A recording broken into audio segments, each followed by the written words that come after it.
The data says that nearly 20 people are physically abused by an intimate partner in the United States every 60 seconds. Over the course of a year, that's more than 10 million women and men. Today's guest shares her own story of trauma, survival, and advocacy. She's Ruth M. Glenn this week on Story in the Public Square.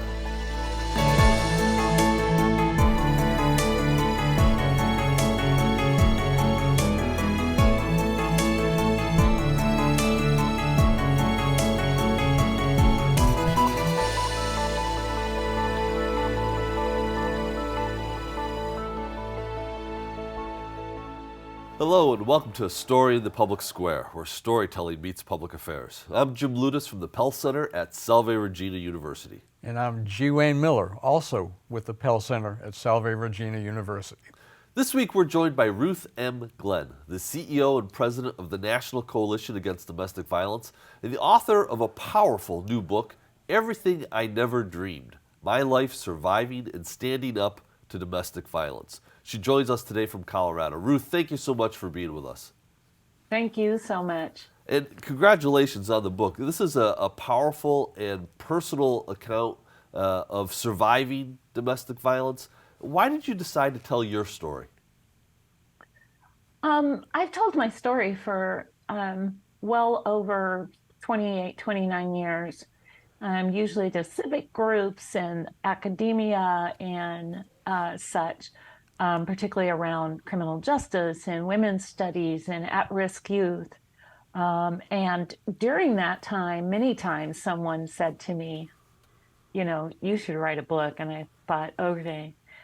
Long story short, I appeared on television for the Democratic National Committee way back in 2020. And a publisher reached out and said, the publisher reached out and said, we think you have a story. And I said, well, that's funny because everybody thinks I have a story. So 2 years later, here we are, a published book. Well, it is really a powerful narrative. For the benefit of the audience who maybe hasn't read it yet, could you tell us a little bit about your story? Absolutely. And in relation to the book, we started out as a memoir because we thought that would, be the meat and potatoes of it. And the publisher expressed that there was a lot of items and things that we could discuss in there. But as we kind of morphed in the book, we understood that there was so much more than my story. I was not unlike other victims of domestic violence, even though I was very different. And so we took this opportunity to also explore the dynamics of domestic violence and helping people understand why it's so important that we talk about it. I think that when people see me, especially at this part of my life and my career and my experiences, they have no idea the domestic violence I've been through, the childhood that I've been through, and those types of things. My hope in writing this book was that other survivors and victims of domestic violence, no matter whether they're women or men, no matter whether they're in same-sex relationships or any other type of relationship in which they have proximity to somebody that claims to care about them, was to offer them hope. Everything I Never Dreamed was a homage to my mom, who towards the end of her life said, you're everything I never dreamed, because she saw what I had went through in the earlier part of my life and then eventually just figuring it out. So yeah, it was, there were 13, I was married to this man for 13 years, and most of that marriage, all of that marriage was abusive in one way or another. So Ruth, we're going to get into the issues that you raise in your incredible book, but it is part memoir. And again, for those in the audience who haven't read it, can you give a little bit more of your story, this relationship that you were involved in, and what ultimately happened? Yes. I met this man when I was 16. I came from a home that was filled with violence and dysfunction. And I literally thought this person was going to fix it for me, not save me, but fix it for me. We got married when I was 19. I had my child when I was 16, and the list goes on. And we eventually married when I was 19. And I remember 1 or 2 weeks after the wedding, waking up on the floor bleeding and someone pulling me out of the apartment. Um, he had beat me up pretty good. And from that day forward, there were years of domestic violence. And I'm going to be very clear here that it wasn't always physical. There was certainly a lot of emotional abuse in regards to how I looked, how I wasn't smart enough, I wasn't a good mom. I mean, the list goes on and on of the types of abuse that he perpetrated against me. But I remember at one key point in my life, someone said to me, it was a supervisor of mine, she said, and the details of that are in the book, but she said, you know, something's not right, and I want you to know I'm here for you. And it was the first time anyone ever used the words domestic violence or violence against you. You know, you're experiencing violence. And I remember thinking, oh my goodness, not really. And I'm here to tell you that it wasn't until 2.5 years later that I actually left. And it was really more about that person planting a seed and me understanding that I wasn't living my true self. I love education and I love humor and all of those things, and the real me was being suppressed by this violence in our home. And then eventually, you know, I am very grateful because a lot of survivors do not have this kind of support. But I was working for the state of Colorado at the time. They kept me in my job and really made accommodations for me so that I could be safe. It didn't prevent me from being kidnapped and or shot and left for dead. But I was able to come from that and continue to work. And I can't tell you how many victims and survivors have had to change their entire lives to be safe. So I'm very grateful for that. And I just decided a couple years after that that I would make my mark, so to speak. Someone asked me when I went to volunteer for domestic violence, they said, Ruth, why don't you tell your story? And I said, no way, I can't do that. I've never stopped since then. So, Ruth, some people sometimes say if a person is in an abusive relationship, why don't they just leave?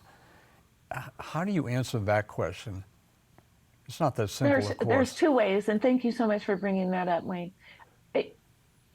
If I told you all of the things that I had to think about me, not every survivor, because every survivor is different.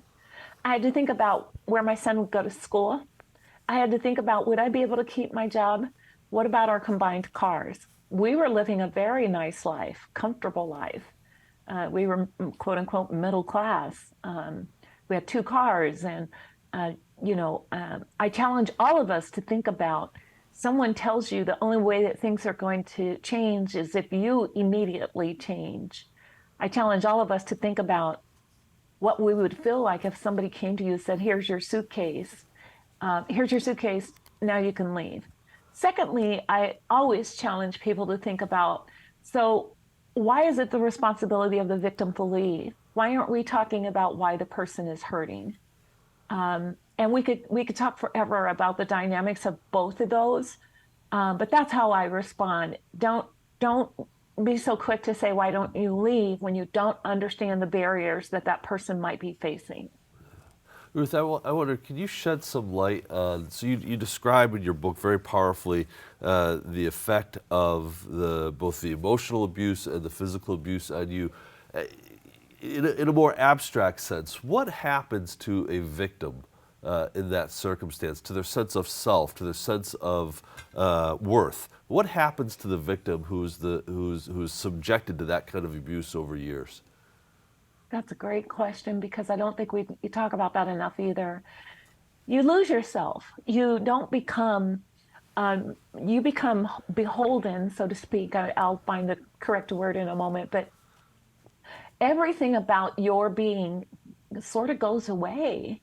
Even your ability to be safe. How do I be safe? It's not just cowering in the corner, putting my hands over my head so I don't feel the blows, right? It's more about, how do I predict what's going to happen? I don't know. Batterers and those that hurt others are not predictable. So they keep you unbalanced all the time. And then when you add on the trauma to all of that, I'll share with you all that I still go to therapy every once in a while because the PTSD takes place and I begin to lose, something happens, right? Where I go, wait a minute, this isn't how it's supposed to be, or that kind of thing. The ramifications are lifelong, emotionally, uh, trauma, and even physically. I found out 4 or 5 months ago, or 4 or 5 years ago, my doctor said, "Have you been in a terrible car accident?" And I said, "No." And they had to do 2 surgeries on my back from when I was thrown against a wall. That's 30 something years later. And I say that so that we understand the long term impact, right? I feel blessed of who I am right now. But to say that I am not experiencing any of those long term impacts would not be honest. So you mentioned that you still sometimes see a therapist. What other interventions or professional help can people who have been victims turn to? So I want to make something clear. When a victim is in crisis, in other words, they're trying to get that immediate help and trying to figure out their immediate life, it is certainly not therapy that they need. They need an advocate to help them navigate all the things that they have to think about to be safe. Those are available at the community domestic violence programs, or you can call the national hotline, or whatever that takes as immediate crisis.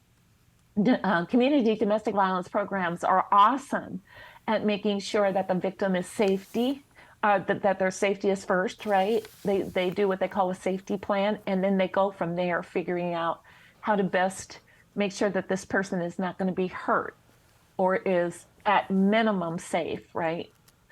And then later on is when you begin to experience, I discovered this in my journey, is later on is when I begin to experience trauma and forgetting things that I should have remembered, and jumping at the slightest noises, and smelling gunpowder in my car, which blew me away because I thought, what is happening right now?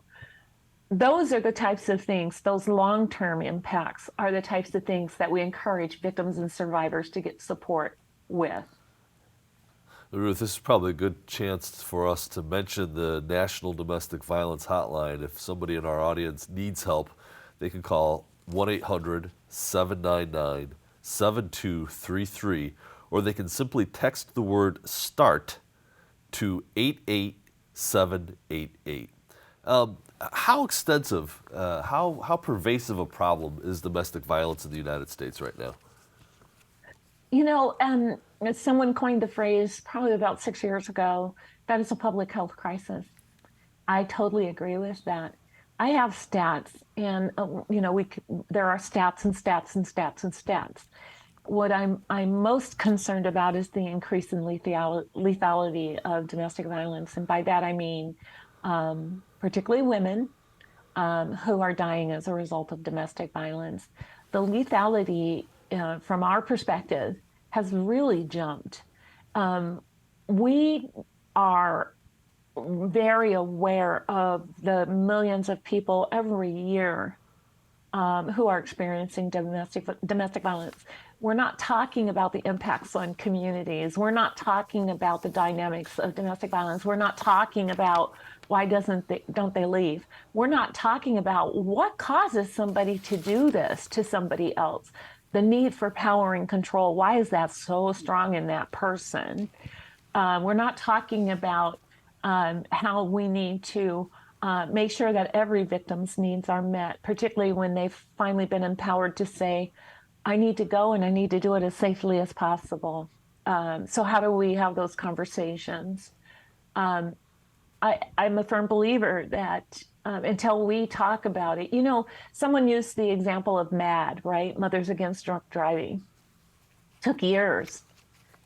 We're still floundering in that. So when do we get to the same place that Mothers Against Drunk Driving is, where we hold abusive persons accountable, where we make it more safe for victims and survivors to leave? I don't know. But we just don't talk about it enough, and it is a public health crisis. So when we talk about the data for domestic violence, it's very different than other public health and health data. For example, hospital admissions are monitored very carefully and reported to public health agencies. Not the case here, because much of this is self-reporting, and many people are too scared to even talk about it or mention. Do you have any sense of the reality on the ground, given that this is a very different way or cannot be measured the way other crises and issues can be? Oh, thank you again for bringing that up, because it's really important. We all know that we're in a society that relies on data, right? To make any kind of change, the first thing we say is data. This is a population that you cannot get data from. It's confidential services when and if they do so the ability to get data, good data like that, is very, very difficult. We do have some data about violence that has been perpetrated, but it's well after the violence, right?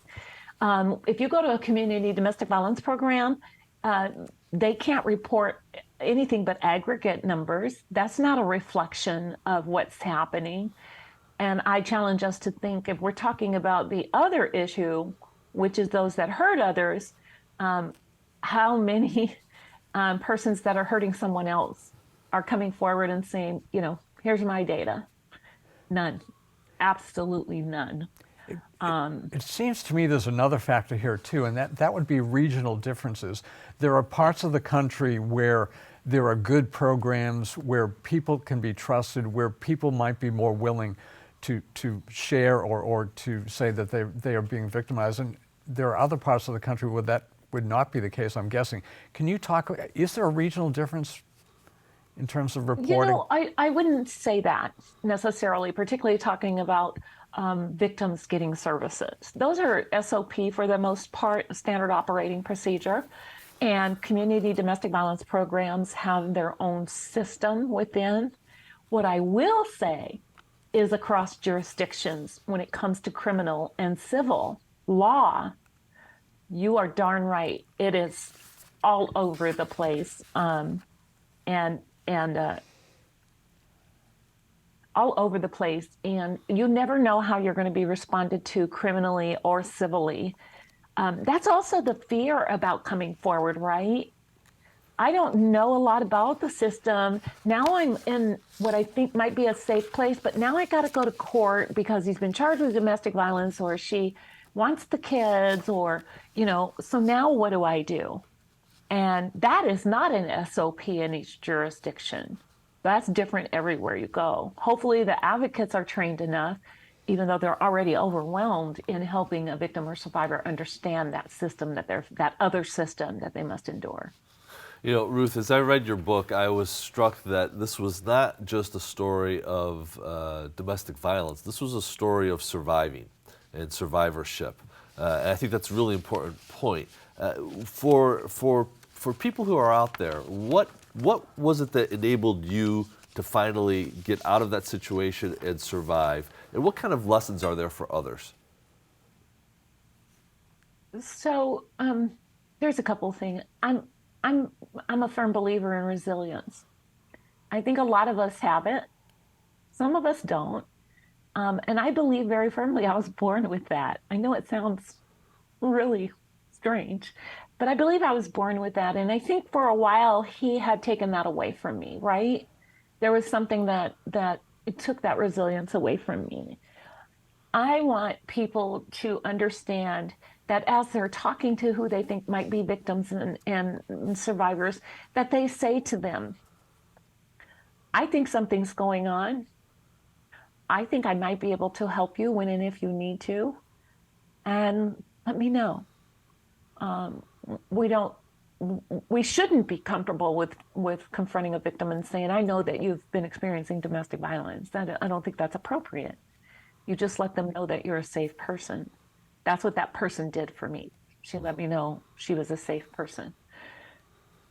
Secondly, I tell people all the time, it wasn't like I flipped a switch overnight and things just happened. It was a haul. It was a real haul. Um, those first 2, 3, 4, 5 years were very difficult. I spent many days crying. I spent many days depressed, um, but constantly thinking, what was this all for? What did this mean? And I just eventually understood, particularly when that person said, you should tell your story. Um, I believed that, it sounds so corny, but I believed that this happened to me for a reason. And anything I can do to help us as a society and a culture understand about domestic violence, I made up my mind I was going to do. I'm imperfect, by the way. I know you find that hard to believe, but I am imperfect. We do And find that hard to believe. Yeah, we do. I have down days. You know, I told somebody the other day, they said, what are you going to do on your vacation? I said, curl in a fetal position for just one day. And that's okay. Yeah, that So definitely. yes, just really having open dialogue and recognizing when someone might be going, you'll notice, you'll see the change, and letting them know that you're there. And by the way, if you're going to be there and you open that door, please make sure you have the resources that they might need. The hotline number, the local community domestic violence program, helping them develop a safety plan, which is, I'm going to flip my porch light 3 times. That means get your buns over here because something bad is happening. It could be that simple. So Ruth, you've talked here on the show about ways to, you just did, as a matter of fact, to better serve victims and survivors. And in the book, you get into even more of them. Deterrence is one of those, and we haven't really hit on that during this show here. Talk about the importance of deterrence and actually what that means. So we can call it deterrence, we can call it prevention, but what I like to think is that, well, not what I like to think. We have 2 ways of dealing with domestic violence currently as a society.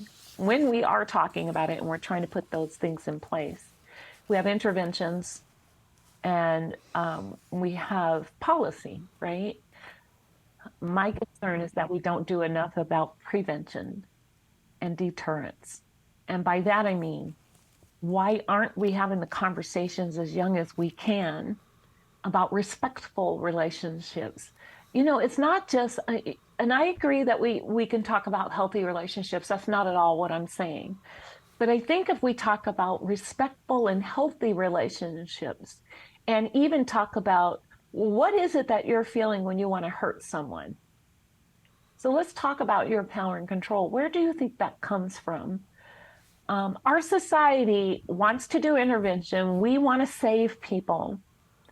And we don't understand that sometimes that takes going way back here so that they never experience that as a victim or a person that hurts someone else, a batterer. So what are we doing about that? I would challenge us to say we're not doing nearly enough.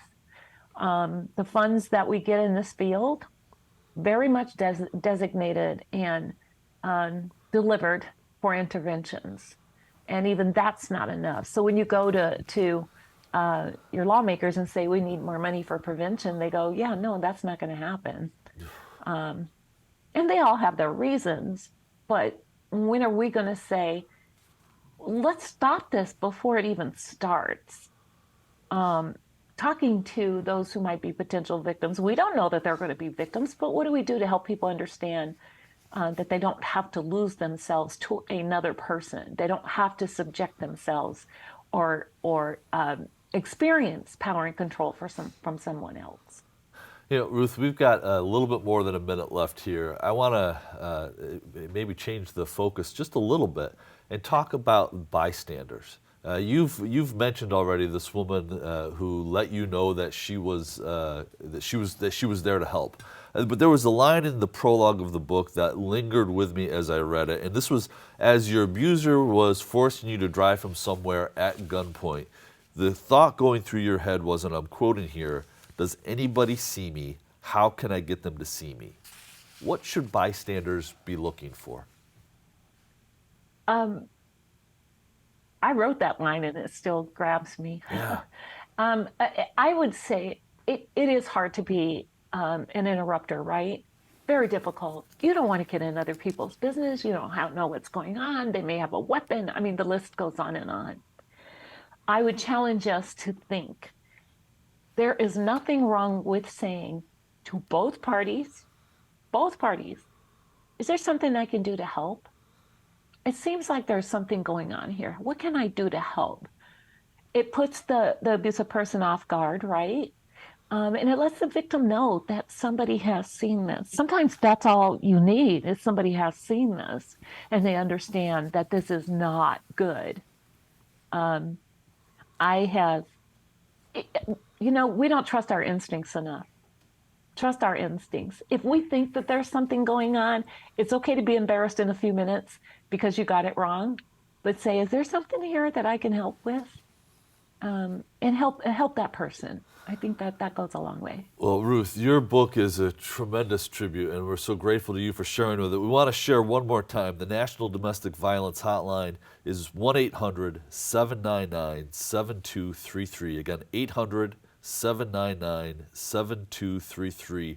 Or you can text START, the word START, to 88788. Again, the word START to 88788. The book is Everything I Never Dreamed. She's Ruth Glenn. Thank you so much for being with us. That is all the time we have this week. But if you want to know more, you can find us on Facebook and Twitter. He's Wayne. I'm Jim. Asking you to join us again next time for more Story in the Public Square.